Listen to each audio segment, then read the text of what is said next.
Gente, que legal estar aqui. Obrigado pela presença. O pessoal do fundo me escuta aqui. Gente, coisa boa. Eu sou o Cássio, vou falar sobre o Desaprenda para vocês. Tá?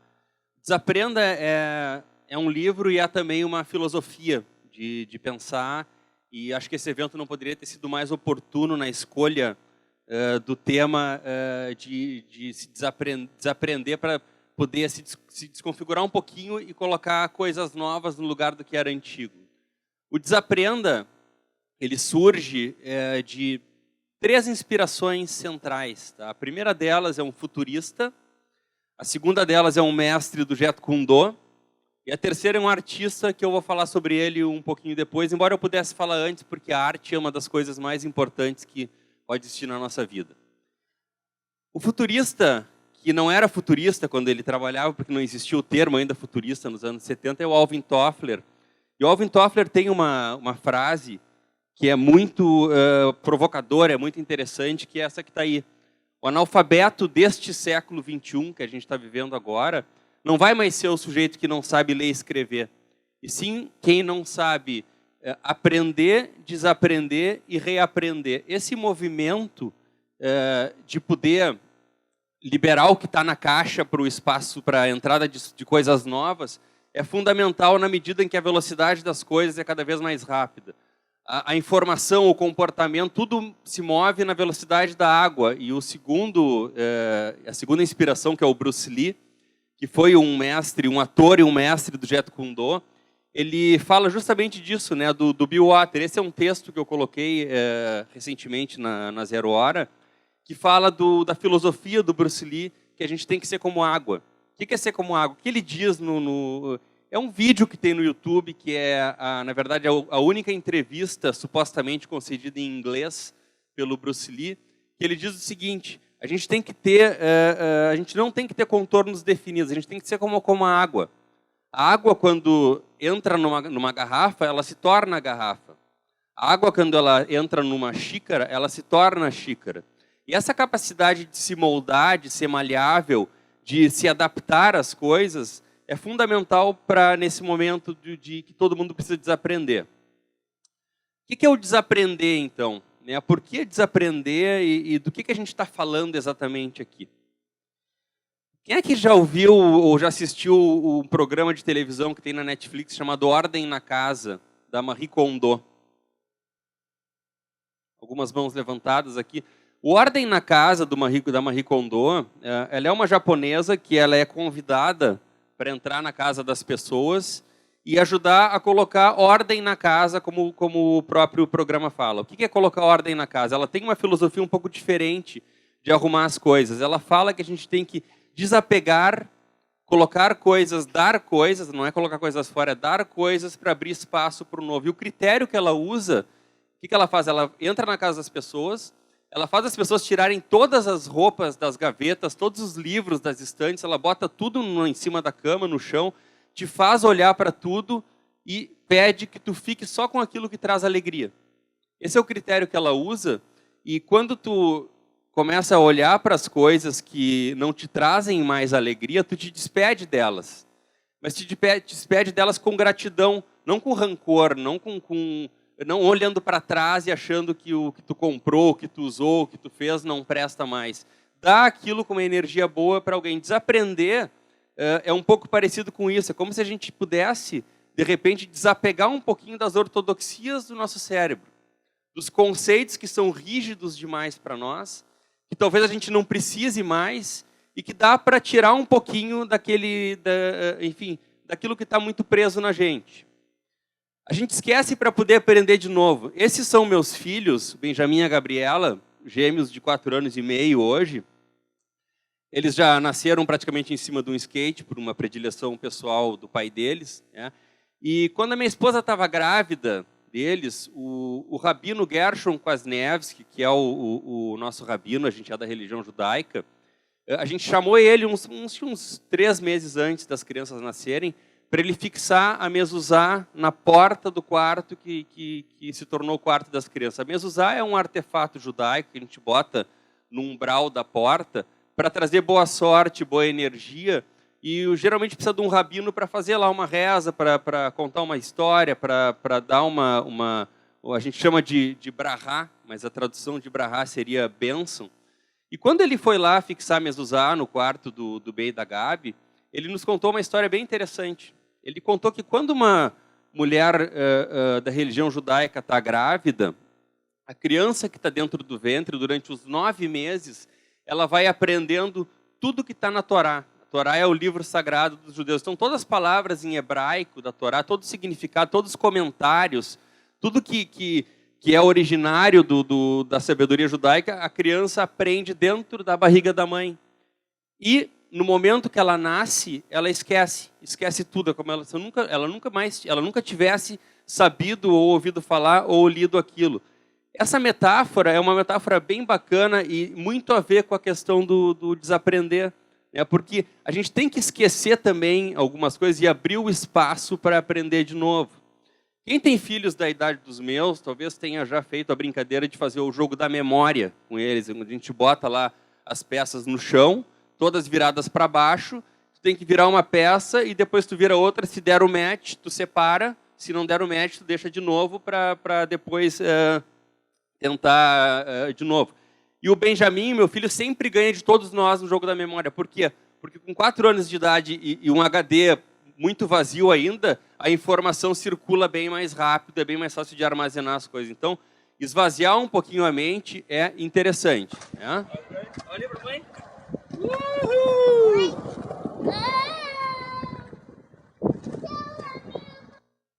Tchau, amigos, diz o Benjamin, né? E o que ele está querendo dizer com isso?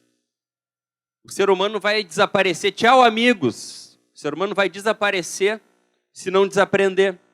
O ser humano, como outras espécies, está tendo a oportunidade de refletir sobre o que vem por aí.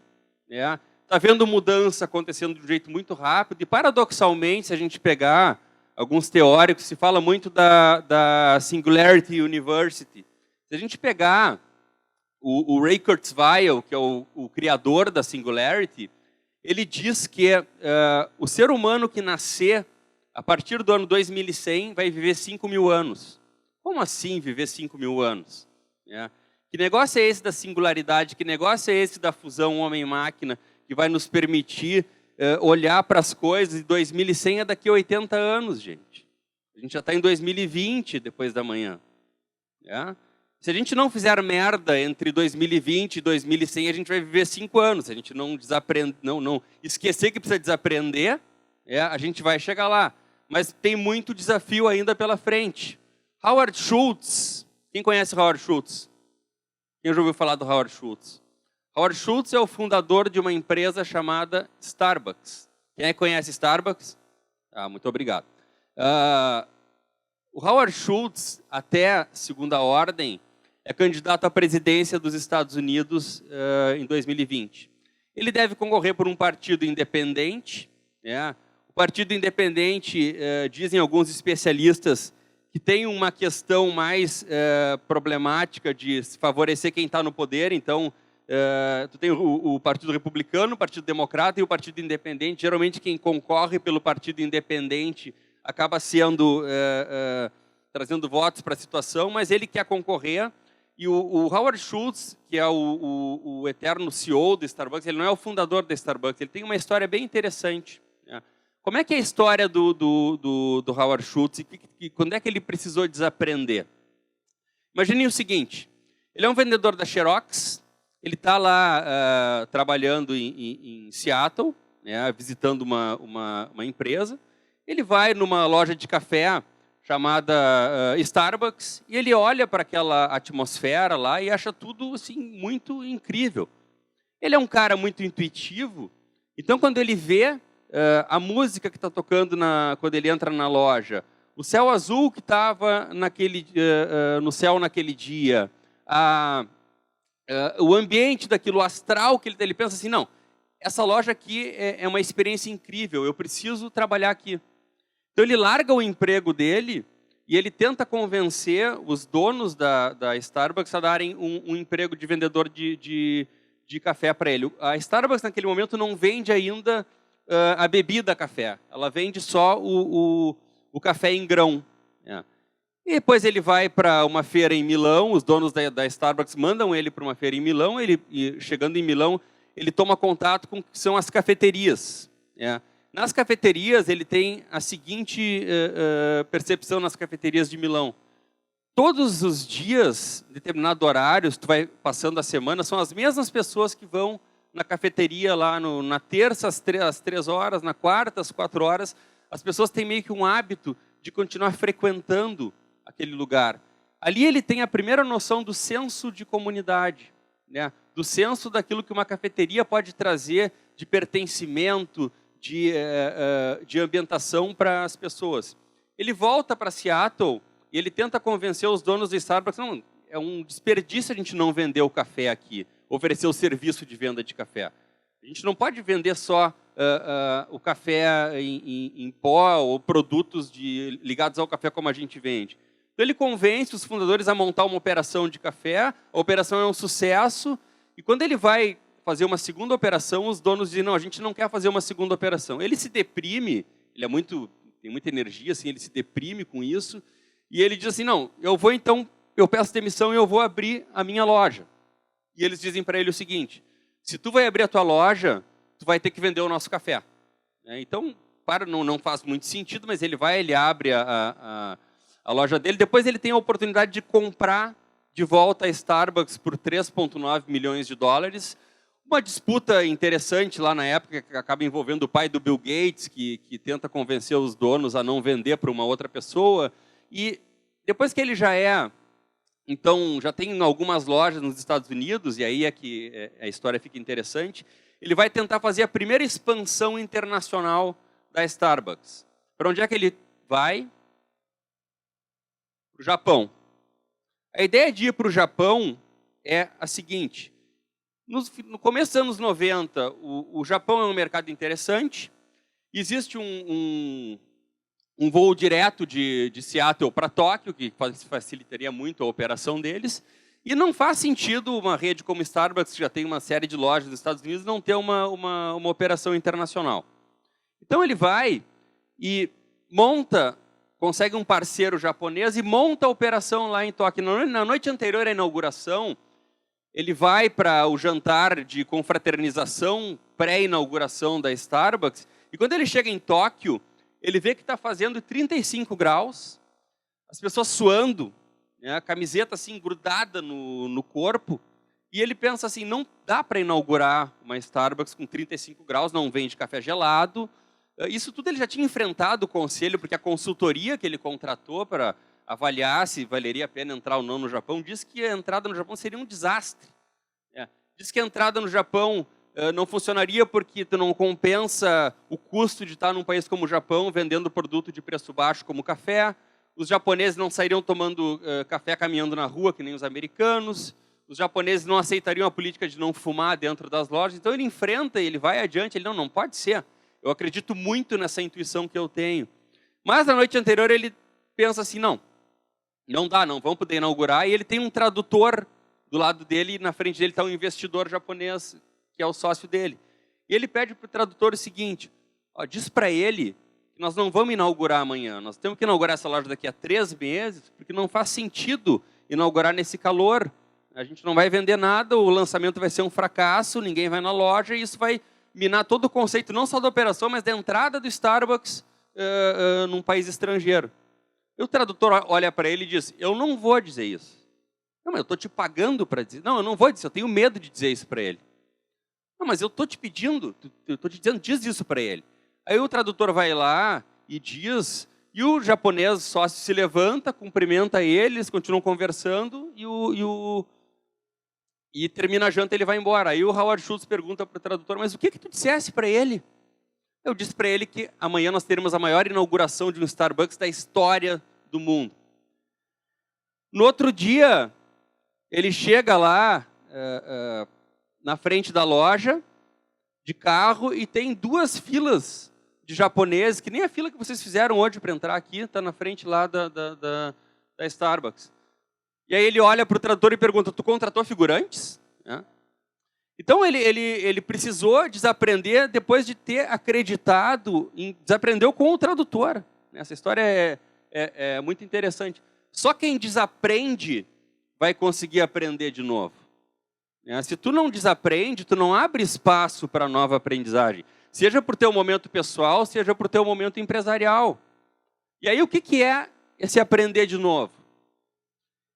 A primeira coisa que a gente tem que fazer, olhando para os nossos mercados, para as nossas indústrias, para os nossos clientes, é fazer um shift, é fazer uma mudança entre aquilo que a gente chama de soluções que vendem, porque a gente tem a mania de empurrar soluções. Soluções, a gente quer vender soluções. Então a gente tem que tentar sair da lógica das soluções que vendem para os problemas a solucionar. Em vez de tu olhar do ponto de vista de quem está oferecendo, tenta sair daquele lugar e olhar um pouquinho do ponto de vista de quem está comprando. Muda a ótica de ti e bota a ótica no outro. E pensa como o teu negócio pode se tornar diferente fazendo isso. Mas por que a gente sempre busca soluções em vez de problemas? Por que a gente quer sempre se livrar rápido dos problemas? Isso eu discuto muito no Desaprenda. A gente e vou falar daqui a pouquinho para vocês de exemplos de pessoas, de indústrias que foram reinventadas porque as pessoas quiseram ficar em cima dos problemas, quiseram ficar um pouquinho mais em cima dos problemas, como esse cara aqui. O que o Einstein dizia? Eu não sou um gênio porque eu sou mais inteligente do que... Eu não sou um gênio, eu não sou mais inteligente do que os outros, embora ele fosse. Eu encontro soluções mais inovadoras porque eu passo mais tempo com os mesmos problemas. O Einstein não liberava uma equação com uma solução mais ou menos. Eu tive a oportunidade de estar algumas vezes na minha vida, e esse ano também, em Israel. É um país com o qual eu convivo bastante, tem um certo trânsito por esse ecossistema de inovação. E os israelenses usam muito, tem um termo que em Yiddish significa chutzpah. Chutzpah quer dizer ousadia, quer dizer fazer sem pedir licença, quer dizer experimentar até o nível extremo de dar certo ou dar errado. Tu experimentando e não ter medo do que vai acontecer. Desaprender tem a ver um pouquinho com isso, né? Quantas vezes a gente quer experimentar alguma coisa nova na nossa empresa, na nossa casa, na nossa vida, numa viagem que a gente vai fazer e acaba não fazendo porque ficar fazendo a mesma coisa que a gente costuma fazer é mais confortável. Tem uma piada que explica um pouquinho isso, né, esse comportamento do israelense, que 4 sujeitos estão parados numa esquina, um americano, um russo, um chinês e um israelense. O repórter chega e pergunta, pessoal, com licença, qual é a opinião de vocês sobre a escassez de carne? O americano diz, o que é escassez? O russo diz, o que é carne? E o chinês diz, o que é opinião? E o israelense diz, o que é com licença? Então, essa explicação, esse comportamento, fala um pouco e é evidência de um ecossistema que existe lá. Que a gente pegar... O que tem de diferente no ecossistema brasileiro, por exemplo, no ecossistema israelense, no ecossistema americano e no ecossistema israelense, no ecossistema inglês e no ecossistema israelense? A grande diferença está aqui, é o exército. Claro, DNA, vocação, necessidade, característica de cada país aprende e desaprende do seu jeito, mas no caso de Israel, o exército ele tem um papel fundamental na formação do país. Por quê? Porque o jovem precisa servir dos 18 aos 21 anos, as mulheres, inclusive, servem dos 18 aos 20 anos. Tu tem verdadeiras soluções que saem de dentro do exército. O Waze, por exemplo, que todo mundo usa, que foi criado dentro do exército de Israel. E essa lógica das coisas darem certo pela capacidade de desaprender tem muito a ver com essa filosofia de dar responsabilidade com autonomia. A gente está num momento, nas nossas empresas, que se a gente não der autonomia para quem está na linha de frente, não confiar e der instrumentos de apoio, de feedback, nós vamos ficar para trás. Nossa empresa vai ficar para trás se ela não tiver velocidade de entender a mudança. A gente vai ficar para trás se a gente não tiver não só velocidade de entender a mudança, mas um pouquinho menos de paranoia com o que pode acontecer e um pouquinho mais de contato com a realidade que está na nossa frente, que mostra o que de fato está acontecendo. Tem uma história muito interessante de dentro lá do exército israelense, que eu uso para ilustrar esse momento, que é um soldado de 20 anos, porque eles têm de 18 a 21, né? Então tu tem soldado, tenente, às vezes com 19, 20, 21 anos.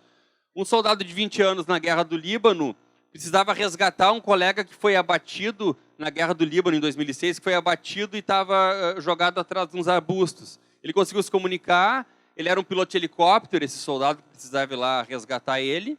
E quando ele vai lá resgatar o colega, ele se dá conta que ele não tem onde pousar, porque a zona toda está cercada de arbustos. E se tu vai tentar pousar um helicóptero no meio dos arbustos, tu cai com o helicóptero. E tu não pode ir um pouquinho mais para oeste, porque tu chega na Jordânia. Tu não vai um pouquinho mais para o norte, porque os libaneses te pegam. Nós estamos falando de um território que é muito pequeno. O que ele faz? Ele vira o helicóptero de costas, pega o rotor de cauda, usa como cortador de grama, desbasta todos os arbustos, aterriza o helicóptero, bota o colega para dentro e se manda. Um cara de 20 anos que, porque recebeu autonomia e capacidade de olhar um pouquinho ali para o problema e pensou esse problema também com velocidade, porque tu não tem muito tempo na guerra, né? E fez isso.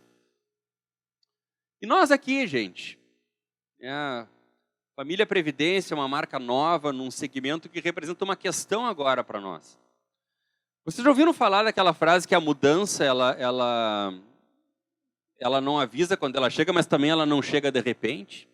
Ela vai vindo, ela vai dando sinais.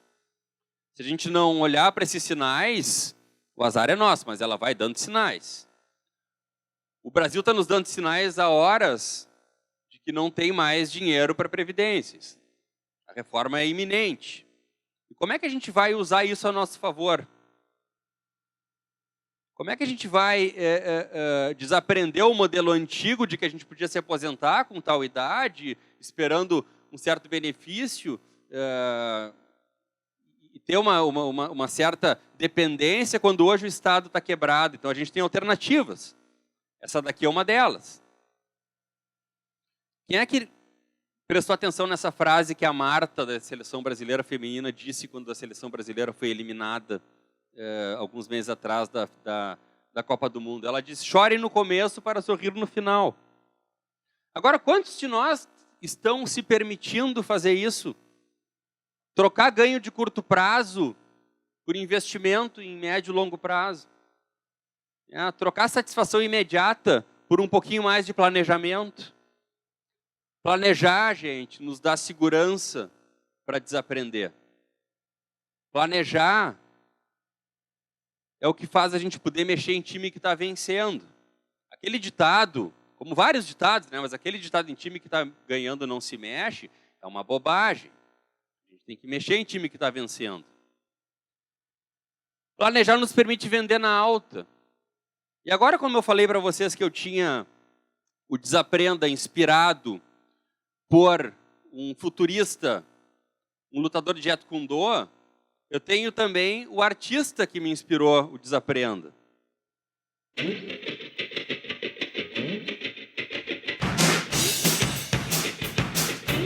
O que o David Bowie nos ensinou, gente?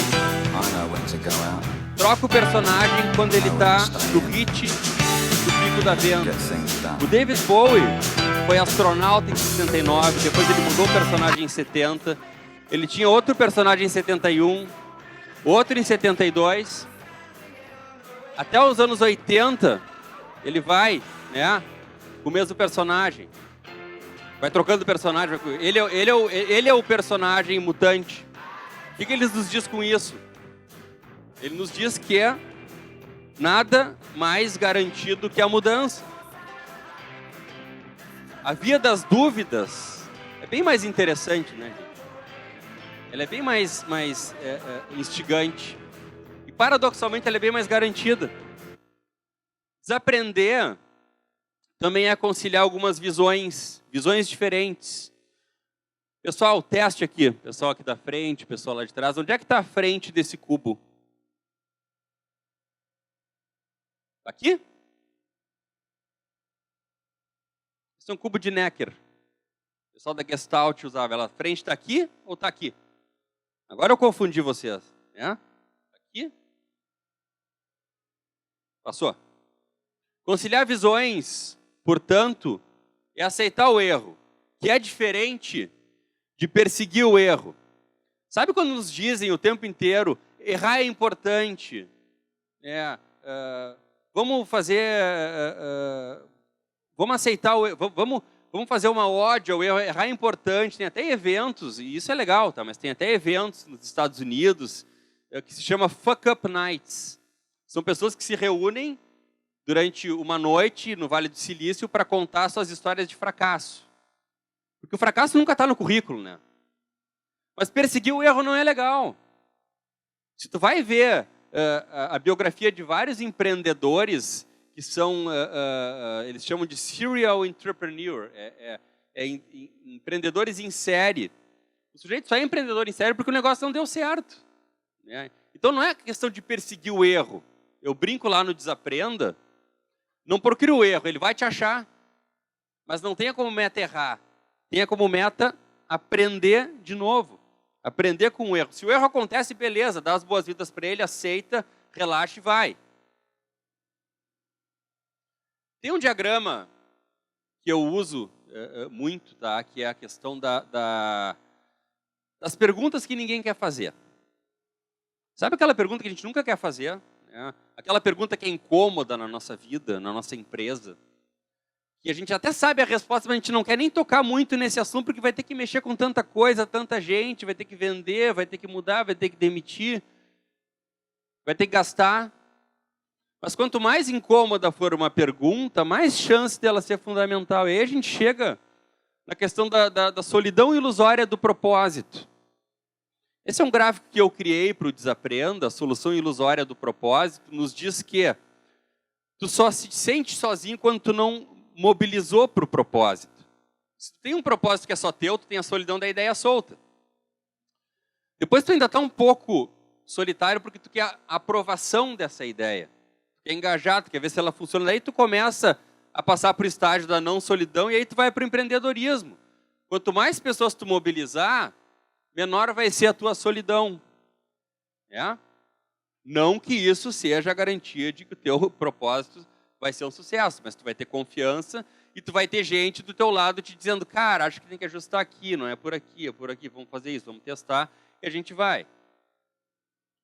Se não dermos a devida importância a entender o presente, ele trata de colocar o nosso futuro num pretérito bem menos que perfeito. Não é só um jogo de palavras isso que eu criei, gente. É verdade. Não esquece da importância de entender o que está acontecendo, porque senão tu vai ficar no passado, vai ser atropelado. E a mudança, né, desaprenda para mudar, é isso. Quantas de nós sabemos o problema que a gente está resolvendo para os nossos clientes hoje? Eu sei que eu vendo colchão. Tá, mas isso é o problema que tu está resolvendo para o cliente? Eu vendo produtos no meu supermercado. Tá bom, e o teu cliente gosta de comprar no supermercado, esse é o problema que tu está resolvendo? Nem sempre a gente tem essa resposta automática, mas se a gente não se dedicar a planejar, pensar, fazer brainstorming, fazer planejamento, entender o que de fato a gente quer resolver, o que a gente está resolvendo, a gente não vai resolver nada, a gente não vai crescer empresarialmente. Eu tenho um diagrama que eu uso também, que é a questão do problema e da solução. Existem problemas antigos e soluções antigas, existem problemas novos e soluções novas. E o Viagra foi uma solução nova para um problema antigo. Desligar o celular é uma solução antiga para um problema novo. Agora a gente tem que cuidar se a gente não está resolvendo problemas antigos demais, né, com soluções antigas demais. Aí possivelmente alguém está lá repensando o nosso negócio. Esse é o Canvas Desaprenda, que eu uso nas consultorias, nos planejamentos estratégicos que a minha empresa faz, em workshops que eu faço, em projetos de transformação, de discussão com empresários, com líderes, com grupos de staff. E o Desaprenda, ele tem a seguinte questão: a gente tem uma certeza e a gente tem a realidade. Por que isso aqui essa pergunta, por que nossos clientes continuam comprando de nós? Porque esse também é um shift que a gente precisa fazer. A gente tem, comumente, o cacuete de tentar buscar novos clientes, tentar entender como é que a gente pode conquistar mais gente, tentar entender como é que a gente pode chegar em novos mercados, mas a gente presta pouca atenção de por que nossos clientes continuam comprando com a gente. Uma das campanhas publicitárias de maior sucesso na história da propaganda americana foi a campanha Got Milk. Got Milk é uma pergunta, ponto de interrogação. Tem leite? Qual era o briefing? A Associação dos Produtores de Leite da Califórnia, as empresas que produziam leite lá na Califórnia, estavam vendo estancamento no processo lá de venda de leite. Não crescia a venda. E às vezes até caía. E eles chamaram uma agência e disseram: me arranja novos consumidores, faz uma campanha que a gente tem que vender mais leite. E a agência foi lá, pensou um pouquinho e chegou à seguinte conclusão: quem não toma leite por algum motivo. Não toma leite porque não pode, não toma leite porque não gosta, não toma leite porque a mãe forçava quando era pequeno e hoje não consegue tomar, não toma leite porque não vai tomar leite. Então, quem sabe, em vez de fazer a pessoa que não toma leite se tornar um bebedor de leite, eu pego a pessoa que já toma leite, se ela toma 2 copos de leite por dia, quem sabe ela toma o terceiro. E eu aumento em 33% a venda de leite, uma coisa que nunca foi feita nos últimos anos. Eles criaram uma campanha que era só a foto de um biscoito, era só a foto de uma bolachinha, e que te despertava sede, e a pergunta era: Got Milk? Tem leite? Né? Então, se a gente passa para o estágio... se a gente vai para o estágio das provocações e depois entende de fato isso, a gente vai saber o que a gente tem que desaprender, o que tem que aprender de novo e como fazer isso, né? E que resultado se pode obter. Agora, vamos pegar algumas indústrias que estão se repensando e vamos pensar algumas indústrias que não estão se repensando. Por que a experiência de pegar elevador é a mesma há 150 anos? Tu entra num elevador, tu dá graças a Deus se tu está sozinho no elevador, se não entrou ninguém do teu lado, né? Se entrou alguém do teu lado, tu vai ficar encostado na parede, assim, quietinho, né? Olhando para baixo, né? Se tu tá sozinho, tu dança lá o David Bowie que eu botei, enfim. Mas se tu tá com outra pessoa, tu fica lá ou tu conversa um pouquinho sobre o tempo, né?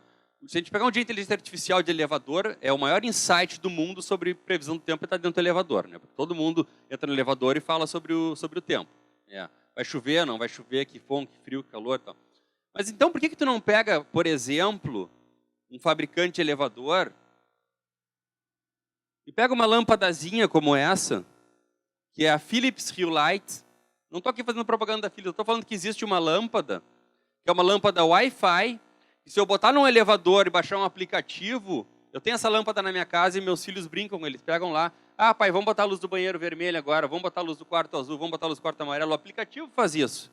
Se eu tenho um elevador com ar-condicionado, com sensor, botões de LED enormes, lâmpada Wi-Fi, gaming, eu gero uma experiência que nenhum fabricante de elevador hoje está pensando em fazer, porque nunca parou para pensar que a sua experiência de pegar elevador deveria ser diferente do que é.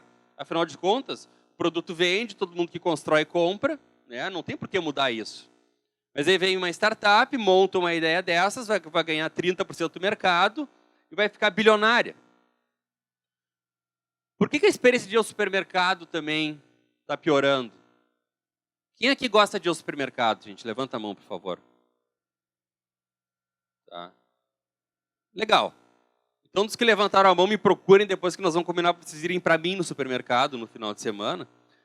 Porque, gente, assim, eu não sei se tem alguém que trabalha em supermercado aqui, se tiver, legal, tá? Mas vocês precisam se reinventar, gente. Tem que mudar um pouquinho. Não dá mais para ser do mesmo jeito, porque senão vai chegar alguém que nem uma empresa chamada Instacart, que vai fazer compras por aplicativo para ti e vai te ligar: Cássio, o mamão não tá bonito. Quem sabe a gente te compra um melão hoje? Pode ser? Pode.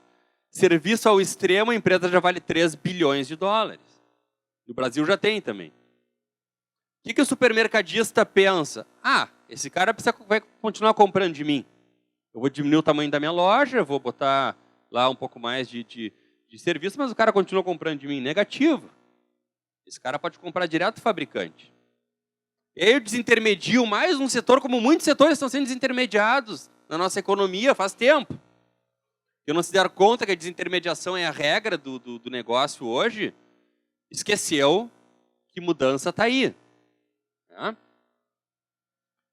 Outra visão de alguém que mudou uma indústria. Por que os ingredientes que alguém que faz cheeseburger, hambúrguer, tem que ser os mais baratos possíveis? Um cara chamado Jerry Morrell, fundador dos Five Guys, colocou os 3 filhos, as 3 crianças mais o 4º filho depois que nasceu, para comprar os ingredientes do hambúrguer. Eles iam no supermercado e o Jerry Morrell e a esposa diziam assim, pode comprar o que quiser, experimenta, vamos botar no hambúrguer. Ele conseguiu fazer com isso o hambúrguer o melhor e mais caro dos Estados Unidos em 1986, quando o McDonald's custava $1. E o Five Guys custava 4. Todo mundo disse para ele, tu tá louco. Esse é um cara muito anticonvencional. Ele pegou os 3 filhos e disse um dia, olha, este aqui é o dinheiro separado para a faculdade de vocês. Agora eu vou dar uma opção. Vocês querem usar esse dinheiro para ir para a faculdade? Ou vocês querem usar esse dinheiro para a gente botar numa hamburgueria? Quem é que faz isso, gente? Esse cara, quando estava no colégio, as freiras diziam para ele, se tu não tomar jeito na vida, tu vai terminar vendendo hambúrguer. Não que a gente não tenha que estudar, gente, mas olha a ironia. Por que deixar o carro parado? John Zimmer, fundador da Lyft, precursor da Uber nos Estados Unidos, uma espécie de Uber com propósito. O que o John Zimmer criou? O que ele se deu conta? Gente, o americano, em média, gasta $9.000 por mês em manutenção de carro. Desculpa, por ano. Tá caro, né, esse carro? $9.000 por ano. Obrigado por quem gritou aí. Alguém gritou. Valeu. Valeu, Dado. Só podia ser o Dado, né? Salvou minha palestra. $9.000 por ano em manutenção de carro.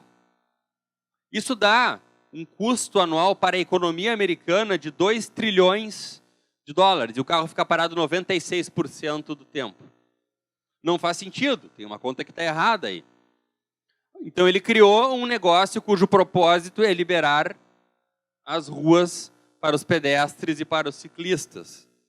Lyft começou como um serviço dentro das faculdades, em que quem queria ir para um lugar, botava lá num aplicativo, estou indo para Buffalo.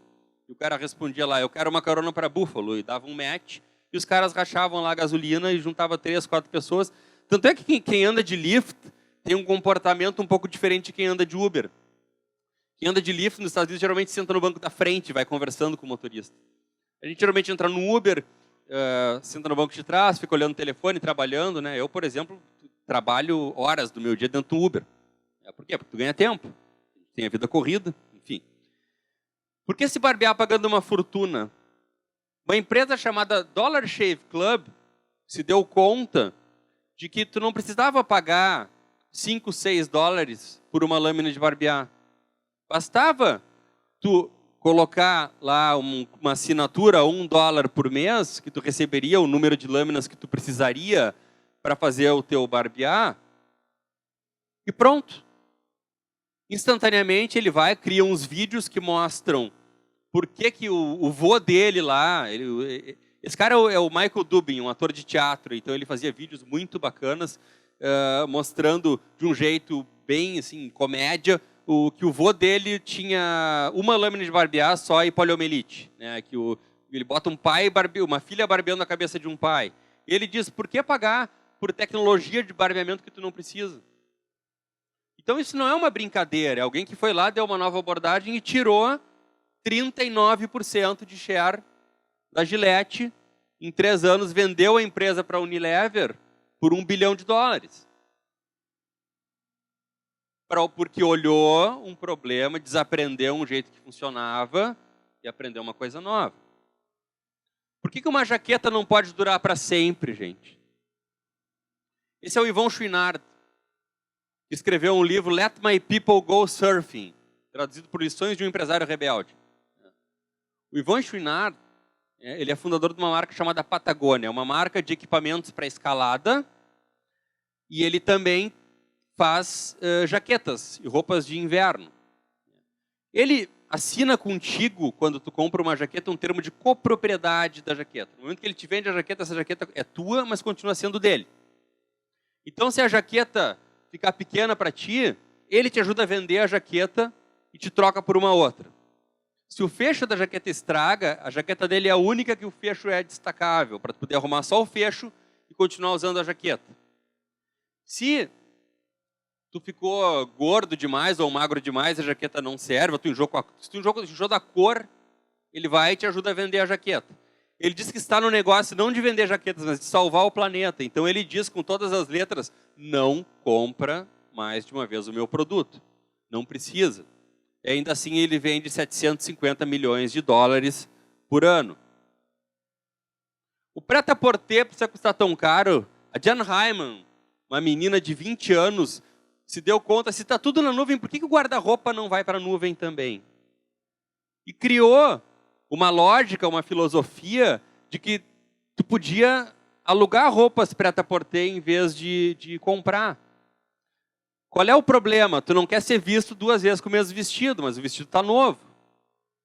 Então ela vai e procura uma estilista chamada Diane von Furstenberg. A Diane von Furstenberg recebe ela, depois já não recebe, manda ela embora, ela insiste, consegue entrar lá, meio que invade o ateliê da estilista, e ela diz o seguinte, tá bom, eu entro nisso contigo. Entrar nisso contigo significa dar o meu estoque de vestidos para vender. Desde que tu vá no varejo e convença um varejista a entrar também.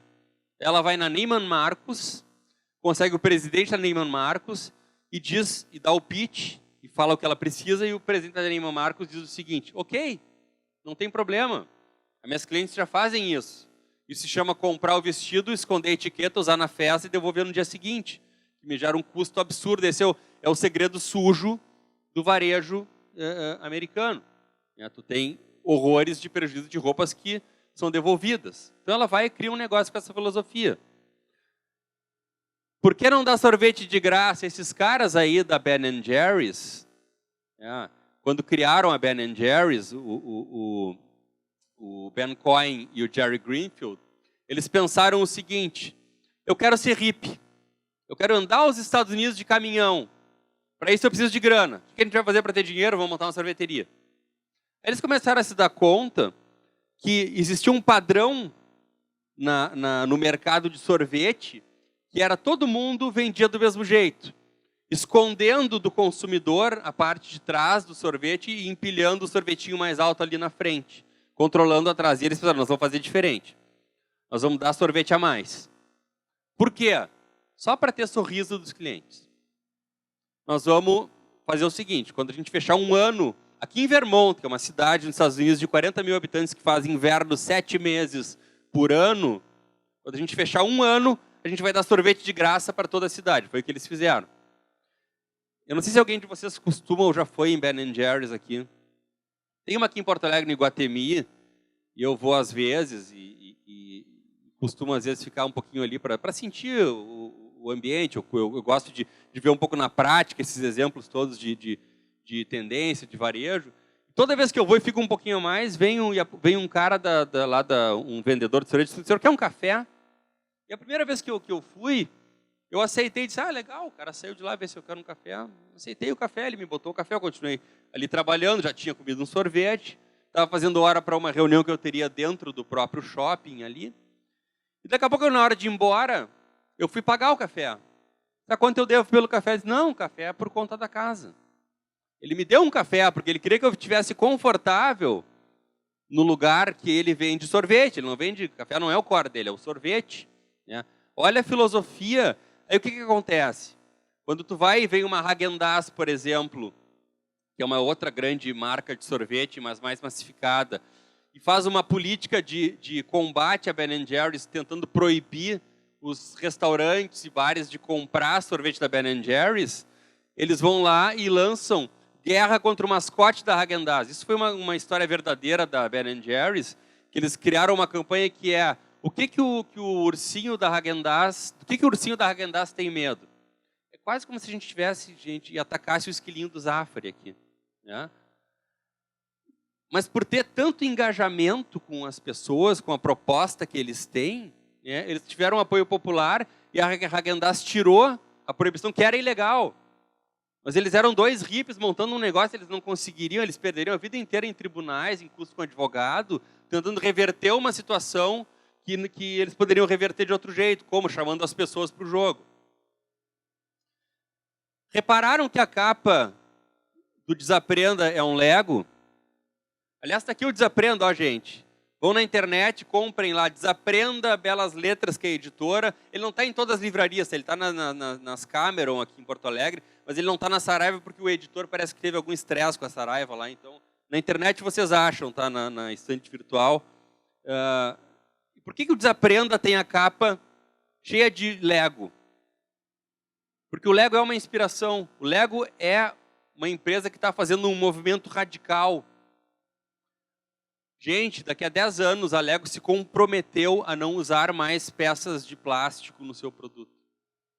Olhem que radical isso para processo, olhem que radical isso para imagem, olhem que radical isso em todos os sentidos. Isso é desaprender em todos os sentidos. É uma empresa que está topando, né, mudar radicalmente o modelo que ela tem, porque senão ela vai desaparecer, porque ela sabe que o plástico não vai mais poder ser usado para isso. Imaginem, tu tem um parque temático em Orlando, na Flórida, com 19 milhões de peças de plástico que vão virar peças de museu daqui a 10 anos. Gente. Olha o desinvestimento que tu tem que fazer às vezes. Se a Lego faz isso, por que a gente não vai poder desaprender algumas coisas e mudar um pouquinho o que a gente tem que mudar? Né? Para começar a fechar o papo aqui, pessoal, quem é que já leu aqui O Velho e o Mar, do Ernest Hemingway? Para quem não leu, recomendo, tá? É antigo, é um clássico. É um livro que nos conta uma história, eu escrevi sobre ele para esses tempos para 0 hora. É um livro que nos conta uma história de um pescador que está sem sorte. Então ele está sem sorte, faz 70 dias que ele não pesca um peixe, é uma pessoa mais velha. Ele não sabe fazer outra coisa na vida, ele não tem como desaprender a única coisa que ele sabe fazer. Ele perde, inclusive, os pais de um menino que acompanha ele na pesca, que é meio que um assistente. Eles tiram o guri porque acham que o velho é um azarado, né? Que vai acontecer alguma coisa. Então, um dia ele sai para dentro do mar com um barquinho Gulfstream e pega um marlin de, sei lá, 2 toneladas. E ele não consegue, ele não tem força suficiente para botar o marlin para dentro do barco. E ele passa 2 dias e 2 noites, e o livro é todo o tempo a conversa que o pescador Santiago vai tendo com o peixe. Ele fala com o peixe, tem diálogos, que o Hemingway era fora de série em diálogos, né? Então tem diálogos que ele conta, que ele narra com o peixe. E ele termina sem o peixe, porque quando ele consegue amarrar o peixe atrás do barco, vem 2 tubarões e comem o peixe dele. Mas tem um diálogo, uma frase que eu acho muito interessante, que ele fala lá, que é a seguinte: quando eles estão brigando lá, quando eles estão lá muito, né, mas eles têm um período, uma parte de trégua negociada, ele diz assim: peixe, de todo modo você tem que morrer. Acha que precisa matar-me também? E a provocação que eu faço aqui no Desaprenda, ali no meu livro, inverte e bota essa frase na boca do peixe. E pensa, quem é que tem que morrer e precisa levar o outro? Do que é feito o futuro se a gente não se debruçar no presente e não trilhar essa estrada juntos para o futuro? Para fechar, gente, eu passei aqui um bom tempo falando para vocês de coisas que a gente tem que desaprender. Meu livro é sobre desaprender. Esse evento é sobre desaprender. Mas será que tem coisas que a gente tem que desaprender? Será que a gente tem que desaprender, por exemplo, a ser cordial? A reconhecer que está errado? A pedir desculpas? A música Boys Don't Cry, do The Cure, nos fala um pouco disso, né? Eu pediria desculpas se eu achasse que eu faria você mudar de ideia. Lá no meio da música, Julguei mal seus limites. Dei você como ganho. Achei que você precisava mais de mim. Bota essas frases na boca de qualquer empresa gigante que desapareceu. Blockbuster, Kodak. E a gente tem um pouco da gênese de achar que a gente ficou grande demais para reconhecer que a gente tem que desaprender e aprender algumas coisas de novo. Gente, obrigado.